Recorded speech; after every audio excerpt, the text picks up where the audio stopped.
नमस्कार मंडळी, welcome back to my channel. I hope की तुम्ही सर्वजण मस्त आणि मजेत असाल. आज आहे शुक्रवार. कालचा दिवस संपूर्ण वेस्ट गेला असं म्हटलं तरी चालेल. काल मी माझ्या बहिणीकडे गेले. तिथून आल्यानंतर मग आपले जे काही कस्टमर होते ते आले होते. त्यानंतर त्यांच्यासोबत बोलणं वगैरे झालं. त्यानंतर स्वयंपाक वगैरे बनवला. जास्त काही नव्हतं, थोडंफारच बनवलं. आणि त्यानंतर मग एक ब्लाऊज कंप्लीट केला जो की मला आज द्यायचा होता. तो म्हणजे वैष्णवी ताईचा, कारण की त्यांना शूट करायचं. त्यांनी ब्लॅक कलरची साडी माझ्याकडे पाठवली होती आणि काल होतं माझ्या लक्षामध्ये, पण असं वाटलंच मला की कालचा दिवस जाईल म्हणून. पण सकाळी मग लवकर आवरलं. त्यानंतर पोस्ट ऑफिसमध्ये गेले, तिथे 2 पार्सल ठेवले. त्यानंतर मग तिथून तिकडे गेले आणि तिकडून आल्यानंतर मग कस्टमर आणि मग याच्यामध्ये संपूर्ण दिवस गेला आणि मला सुद्धा कंटाळा आला होता. सो काहीच करण्याची माझी इच्छा नव्हती. त्यामुळे संध्याकाळी फक्त एक तो ब्लॅक कलरचा त्यांचा मी ब्लाऊज केला आहे, जो की मी आता तुम्हाला दाखवते. आणि सकाळी उठल्यापासून फक्त घरातली कामं आवरलेत आणि त्यानंतर तो जो ब्लाऊज मी रात्री शिवला आहे, फिटिंग वगैरे एव्हरीथिंग शुड बी ओके. कारण की मी सकाळी उठून तेच सुरुवातीला केलं आहे, जेणेकरून की फक्त आता त्यांची साडी पिकोफॉलला राहिली आहे.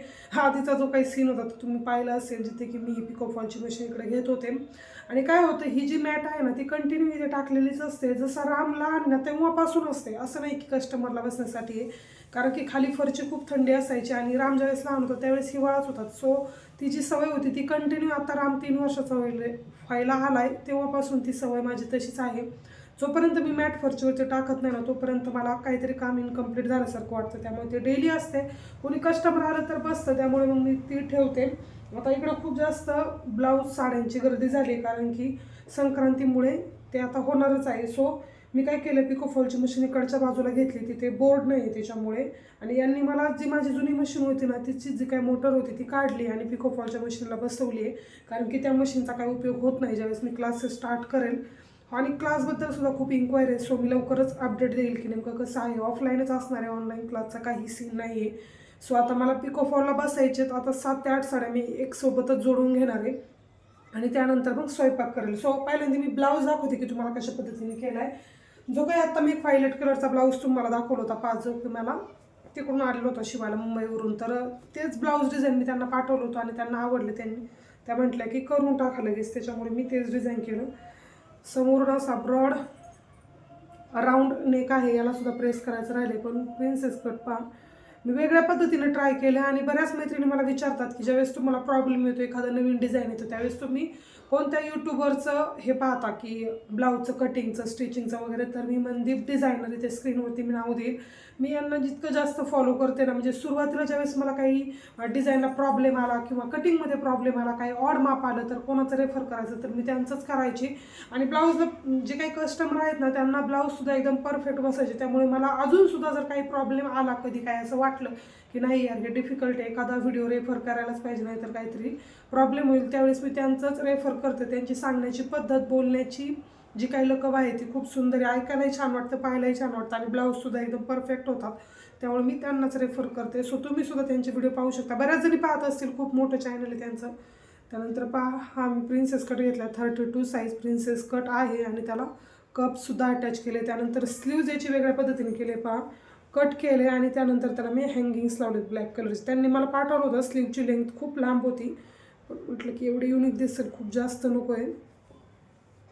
अशा पद्धतीने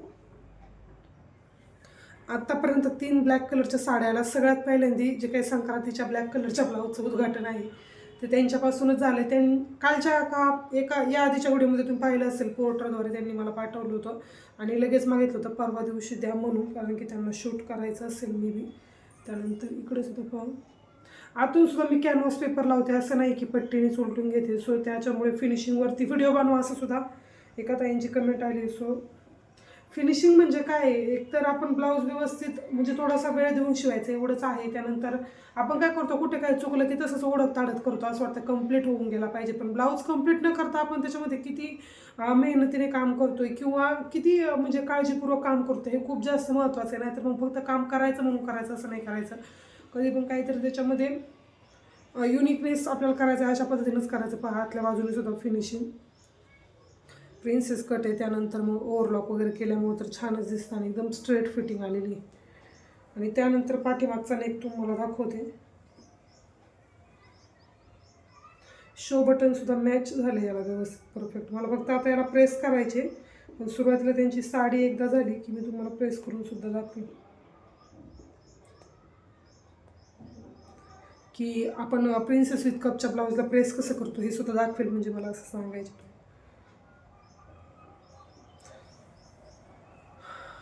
अशा पद्धतीने हा ब्लाऊज आहे.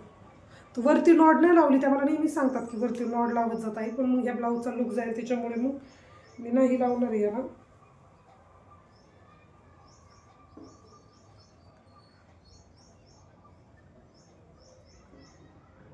खूप छान झालं. आणि फिनिशिंग आतल्या बाजूनुसार मी कॅनव्हास पट्टी जी आहे तीच लावते, म्हणजे नेक जे आहे ते छान दिसत. आणि पाठीमागून इथे कर्व आहे, त्यानंतर ही नॉड पण अटॅच केलेली दिसतो. इथे अशा पद्धतीने नॉड येते ज्यावेळेस तुम्ही ब्लाऊज टाय करतो त्यावेळेस. सो कसा झाला आहे ब्लाऊज मला नक्की कमेंट करून सांगा. आता प्रश्न येतील की नेमकी ह्या ब्लाऊजची शिलाई किती घेतली. तर ह्या ब्लाऊजची मी घेतलेली आहे, आता प्रिन्सेस विथ कपच्या ब्लाऊजची शिलाई मी 450 रुपये केली, त्यामुळे 450 त्याचे. त्यानंतर बॅक डिझाईनचे 50 रुपीज आणि त्यानंतर स्लीव्ज डिझाईनचे 80 रुपीज. आता तुम्हीच कॅल्क्युलेट करा की किती. आणि त्यानंतर पिको फॉल 80 असे मी या ब्लाऊजची शिलाई घेणार आहे. सो चला आता मी सुरुवातीला पिको फॉल करून घेते साड्याला, आणि त्यानंतर बाकीचं रुटीन कसं होते ते तुमच्याबरोबर शेअर करते.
दोन दिवसापूर्वी मी एक व्हिडिओ अपलोड केला होता, आणि काही जुने व्हिडिओ पण त्यांनी आपल्या चॅनलवरती ऑलरेडी पाहिलेले असेल.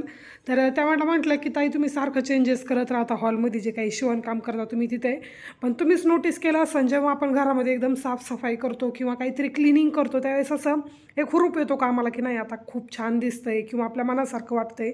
त्यावेळेस काम करायची जी काही एनर्जी असते ना ती वेगळीच असते. मी डेली म्हणजे मला असं वाटतं 2 दिवस झालं की मी मशीनची जागा पण बदलते, एकच टेबल फक्त हलवत नाही, कारण की जो काही स्विच बोर्ड आहे ना तो एकच आहे तिथे, इकडच्या साईडला कुठेच नाही. आणि त्यानंतर मेन मग इकडे आहेत 2. सो मशीन तर चेंज करून नाही जमणार, त्यानंतर टेबल पण नाही हलवून जमणार, कारण की प्रेस मला रोजच लागते. त्यामुळे असे चेंजेस मी काहीतरी करत राहते. आत्ता पण केलेत, पिको फॉल वगैरे झाले. आता फक्त मी 4 साड्यांना पिको फॉल केला आहे, बाकी मग ज्या काही उरल्यात अजून 4 यांना करायचे, पण त्यातल्या 2 यांना फॉल नाही आहे. त्यानंतर 2 ज्या आहेत त्यांचं फॉल आहेत पण धुतलेलं नाही. सो असं आहे, त्यामुळे मग आता मशीन पण मी बंद केली. त्यानंतर स्वयंपाक वगैरे आवरला आहे, कपड्याला मशीन लावली आहे. त्यानंतर एक मोठं असं जे काय भांड्यांचं ढिगारा होता तो पण क्लीन केला आहे. आणि त्यानंतर आता फक्त मला थोडीशी बेडरूमची क्लिनिंग करून घ्यायची. हे सगळं आवरल्यानंतर आता मी बसणार आहे ब्लाऊज स्टिच करायला. त्या ब्लॅक कलरच्या साडीला मला ऑलरेडी हातशिलाई करायची होती, पण आता केला कंटाळा, कारण की म्हटलं चला बाहेरूनच करून आणते, कारण की एक साडी करायचं म्हटलं ना तरीसुद्धा खूप वेळ जाईल आणि हातशिलाईचं काम मला एवढं पटपट जमत नाही. त्यामुळे मग आता ते बाहेर देणार आहे. आणि त्यानंतर आता मी ब्लाऊज स्टिच करायला बसते, कारण की जेवण वगैरे ऑलरेडी झाले, खूप लवकर करून घेतलं, कारण की सकाळी नाश्ता स्किप झाला होता, त्यामुळे चहा आणि 2 ब्रेड खाल्ले होते. सो चला आता मी जे काही ब्लाऊजचं काम आहे ते करायला घेते.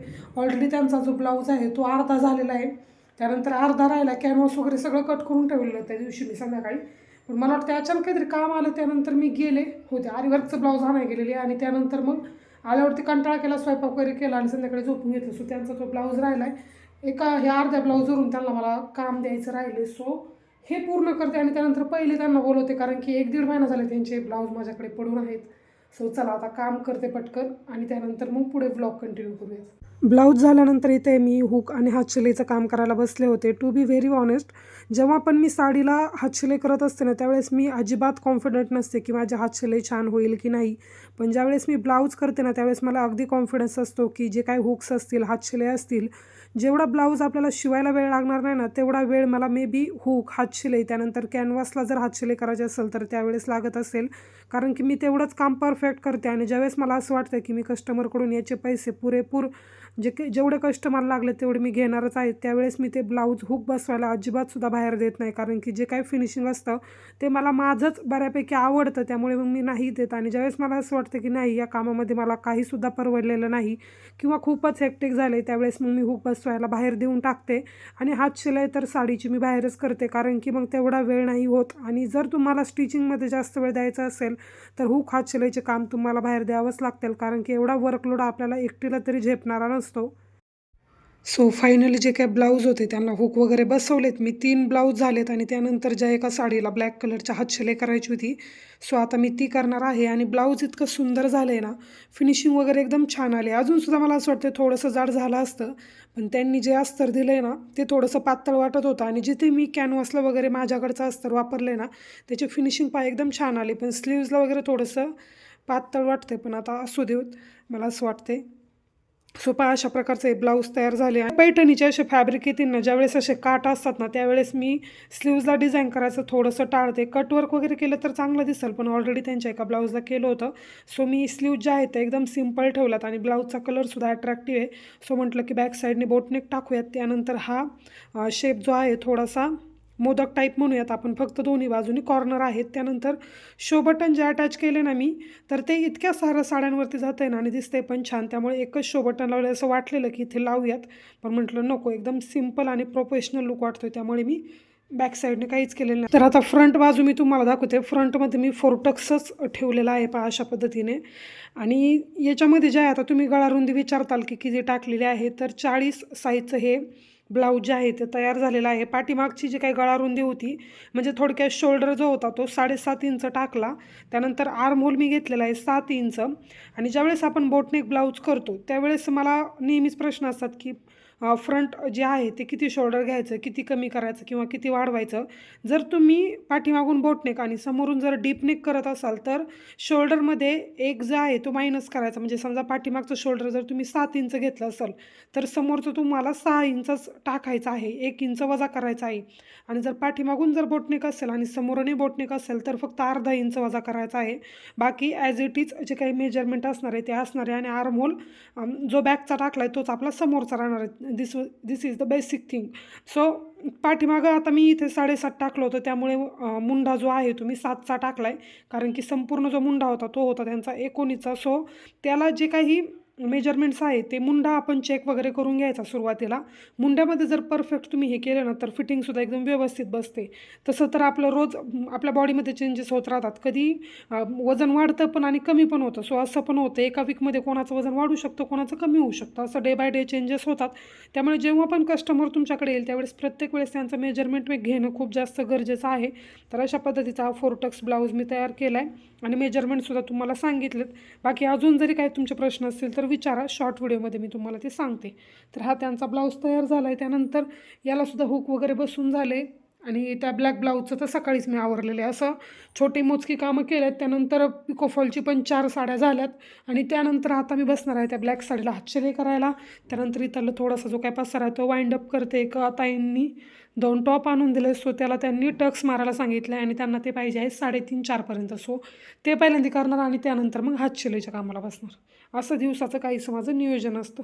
काल एका ताईंसोबत सहजच इंस्टाग्रामला बोलणं झालं. त्यांनी सुरुवातीला मला मेसेज केला होता की माझे मिस्टर मला शिवणकाम करून देत नाही. मला तशी आवड आहे, पण मुलांची खूप हेळसाळ होते, त्यामुळे मग ते मला नाही बोलतात, तर मी शिवणकाम नाही करत. तर सेम सिच्युएशन जी आहे ती माझ्या पॅरेंट्सच्या बाबतीत होती, माझ्या मिस्टरांच्या बाबतीत नाही. पण त्यांचं असं होतं की ज्यावेळेस मी हाय स्पीड मशीन वगैरे घेतली ना त्यावेळेस त्यांना इन्फॉर्म केलं नव्हतं की मी अशी अशी मशीन घेते आहे आणि एवढी इन्व्हेस्टमेंट करते, कारण की मला माहीत होतं ते मला घेऊन देणार नाहीत.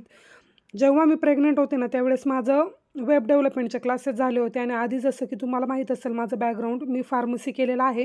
त्यामुळे त्यांचं असं म्हणणं होतं की मी क्लासेस कंटिन्यू करावेत किंवा मग मेडिकल टाकून त्यामध्येच करिअर करावं.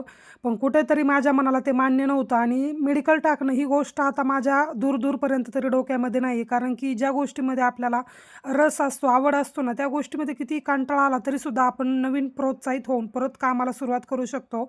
तसं माझं मेडिकलच्या बाबतीत होणार नाही, कारण की त्या गोष्टीला मी इतकी जास्त कंटाळले ना की आता मी ती गोष्ट डोक्यामध्ये घेऊ शकत नाही. मे बी फ्युचरमध्ये ही गोष्ट बदलू शकते, पण आता सध्या तरी माझा तसा काहीच प्लॅन नाही. कारण की ह्या गोष्टीमध्ये मला आवड आहे आणि सुरुवातीपासून होती आणि नेहमीच राहील असं मला तरी पर्सनली वाटतंय. त्यामुळे मला हे काम करताना खूप छान वाटतंय. माझ्या घरच्यांना असं वाटतं की खूप मानदुखीचं, कंबरदुखीचं काम आहे, हे नको करत जाऊ. पण तरीसुद्धा मी काय ऐकत नाही. होतं ना, एक गोष्ट आपल्याला आवडते तर आपण ती कोणत्याही परिस्थितीत सोडायला तयार नसतो. तसंच माझं शिवणकामच्या बाबतीत आहे. तर चला, याच नोटवरती आजचा व्हिडिओ मी इथे थांबवते. कसा वाटला ते मला कमेंट करून नक्की सांगा. भेटूयात आपण नेक्स्ट व्हिडिओमध्ये. तोपर्यंत सर्वांनी काळजी घ्या. बाय.